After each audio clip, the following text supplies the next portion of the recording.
Well, hello and how are you? Hey, friends, it's me again, Shenandoah Briscoe, coming to you live right here in St. Charles, Missouri. You know, that sounds pretty repetitive, and I guess it is repetitive because, well, I started out the same every day. But anyway, we're going to change it up just a little bit today because I want to invite you down to our main street because we got Christmas traditions going on. Well, early explorers and pioneers made St. Charles their place of choice for shopping in the 19th century. Today, you can walk those same brick-lined streets along the 10-block nationally registered historic district and shop in those same buildings. You will find unique specialty items, home accessories, jewelry, and many other one-of-a-kind gifts. Yeah, back in the old days, you'd find some pelts and some barrels of nails. But these days, you're going to be finding some beautiful, beautiful, unique items to supply your family for your Christmas celebration. Yes, sir. Right now, we got the Christmas traditions going on Wednesdays, Fridays, and Saturdays, Sundays. We've got Santa Clauses from around the world, storybook characters coming live in front of you. So come on down and enjoy yourself on our main street and catch the carolers and all kinds of beautiful, beautiful scenery. So help yourself welcome. I'm going to invite you because, well, hey, it's my hometown and I'm proud of it. Anyway, hey, that being said, this here is blog number 300 and, 308. Yes, sir, 308. So, how do you do? Right there, coming up to you. You know, this sounds monotonous or is getting kind of monotonous or boring. If it's getting boring to you, I don't blame you because I can't hardly listen to them myself because it sounds to me like the over and over repetitive thing. And I don't mean it to be. I really don't. As a matter of fact, there are some of those people out there that really keep hanging in there, and I really appreciate them because there's Cindy Welch. Sorry, can't use last names. There's Cindy. And then there's Thaithu. And I can't, okay, I'm going to spell it because I can't pronounce it. It's Thuthui. That's how you spell it. That's your name, and I don't mean to mess it up, but I appreciate you. Keep on hanging in there. And then there's John, and then there's Craig and his family, and then there's Shola. He keeps an eye on there all the time, so appreciate that. And then there's quite a few other folks that are out there that keep on watching. And I appreciate everybody that keeps tuning in and sharing it because the more you share, the more people respond to it. But my average is about 14 views a day, which really made me feel bad because my dad had went down to Main Street here in St. Charles, and there was a video. He posted a video on Facebook, and all mine are on Facebook, I'm telling you. But he posted a video of some of the carolers down there on Main Street. You know, all these people I've been plugging all week or all month. Been talking about coming on down there and seeing them and the Santa Clauses and the carolers and everything. Well, he posted a little video of one of the caroler groups is singing, and they're singing their song, and he gets 24 hits almost right off the bat. That's 24. I'm getting 14, and I've been doing this for almost a year, lacking 22 days, lacking 22 days of a year. 300, no, it's no more than 222. It's 42. Is that right? I don't know. There's 206 or 360 days in a year, and I'm at 308. You do the math. Anyway, Uh, but he gets 24 hits, like bam, bam, bam, and I'm still getting 14, and that's just not fair. Boy, I tell you, I'm going to jump up on my soapbox. I'm up here on the soapbox and I'm yelling and I'm fighting for more views. Come on, friends, share me, spread me out across the country, across worldwide. I appreciate it. I want to be out there. I want people to see this face. Not only is it good looking, but it's not the most boring thing. And yeah, it is. I take that back. I feel like I'm punishing you folks, and I don't mean to. And if I'm not punishing you, please let me know.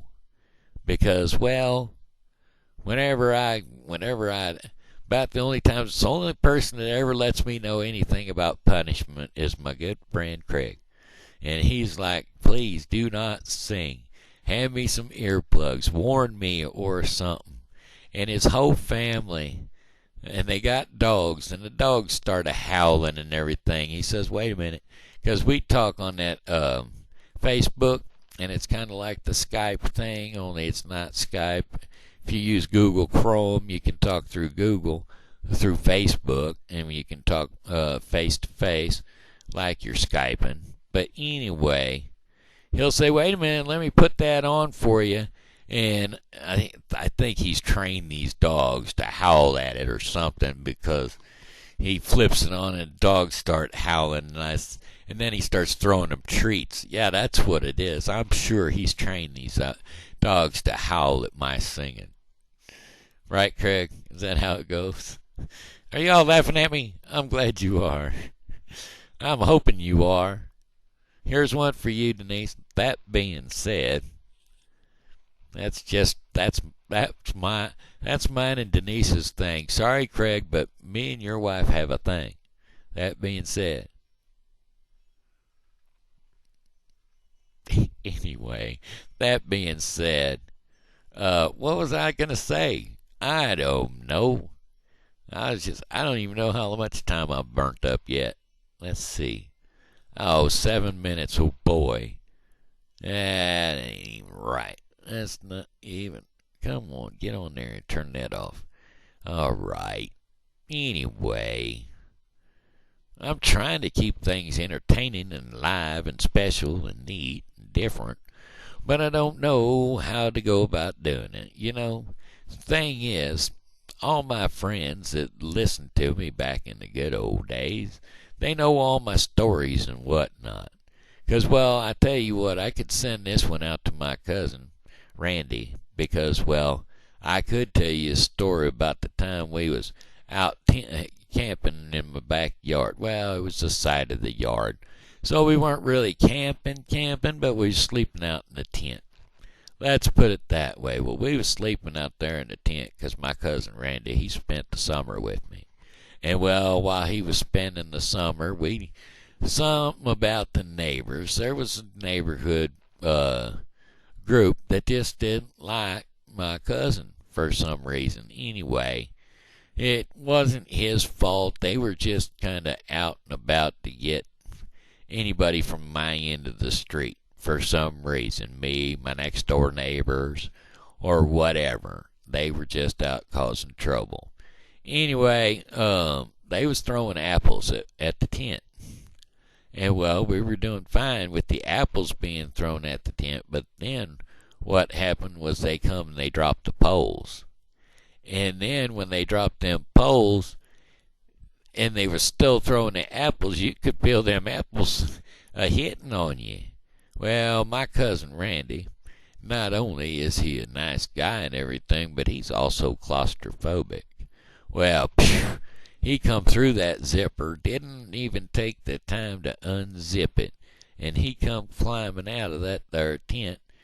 No zipper needed. And, well, he got out of there, and we come scrambling out of there too, 'cause, well, by golly, them apples, they was a-hurtin'. So, that being said, I'll send that one off to my cousin. There was another little thing we used to do. I remember one time me spending the summer out to his house.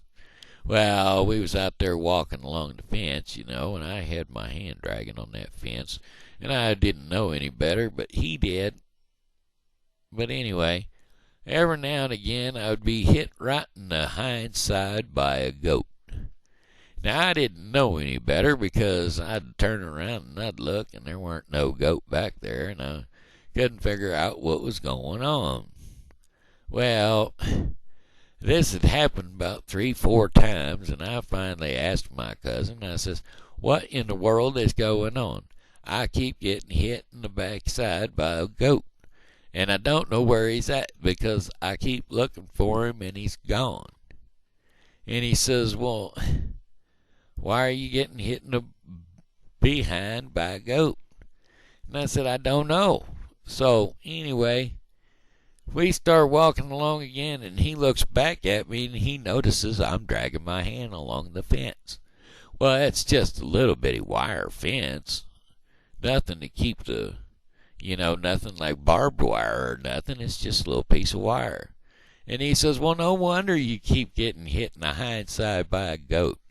And I said, "Why?" He says, "Well, you're dragging your hand on the electric fence, and it sends a pulse of electricity every now and then through that wire, and, well, when it bucks you, and it lets you know that there's a little bit of current there, and that was just to keep the cows in the field." So I didn't know no better. I was a city boy. Well, if you want to consider St. Charles, Missouri a city, it ain't all that great big of a city, but I'd never been out on no farm or whatnot by that age.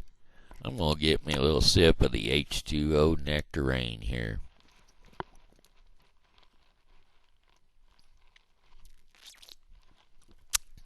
Good stuff, good for me and good for you. H2O. Anyway, so after that fiasco, I figured it out. I found out. Now, we also tried some tricky stuff, but that was some tricky stuff, and boy, let me tell you, if you failed, you sure knew it.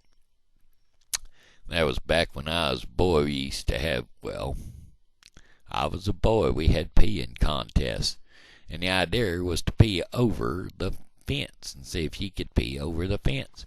Well, that was all fine and dandy until you was about finished and that stream hit that fence and that bolt went through that, and that jolt went through that there fence, and, well, you'd find yourself a new seating place, that'd be for sure, 'cause it'd knock you clean off your feet. I'm telling you, it wasn't a comfortable feeling, that's for sure.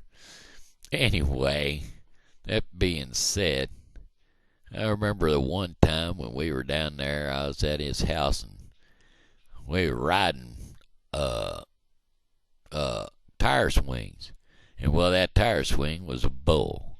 And we were at the rodeo, and we were bull riding this there tire swing, and we was rocking her back and forth, and spinning her around, and twisting her up and down, and jumping at it and everything, and everybody was poking on it and pushing on it while we was trying to hang on, 'cause that was our bull. And, well, we had a blast on that, I tell you what.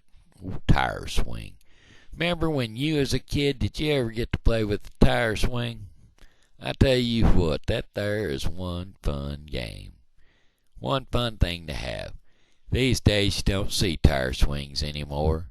Kids don't go out the front door. They sit down on that couch over there playing their video games, or much less if they have to come out of their rooms to get to the couch to play their video games. They don't go outside, play in the mud, play in the dirt, make mud pies and eat the good stuff, and play Hot Wheel cars out by the tree, and build little houses for your car people and stuff like that. Your imaginary car people. They don't do that sort of thing anymore. They just sit in the house playing their games, eating potato chips and getting heavy. Well, back in the good old days, we had imagination, and we went outside and we used that imagination. But that's back in the good old days, neither here nor there. Anyway, I was having fun conversating with you today, so hopefully y'all enjoyed it as much as I did. But it is time to go, so goodbye, my friends, it's time to go. Yes, goodbye, my friends, it's time to go. I hate to leave you, but I really must go. Goodbye, my friends, goodbye. This here is Shenandoah Briscoe saying hello and how are you? You know, God loves you and so do I. So be blessed in Jesus' name, and y'all come back and see me tomorrow, 'cause, well, I'll be here and I hope you are too.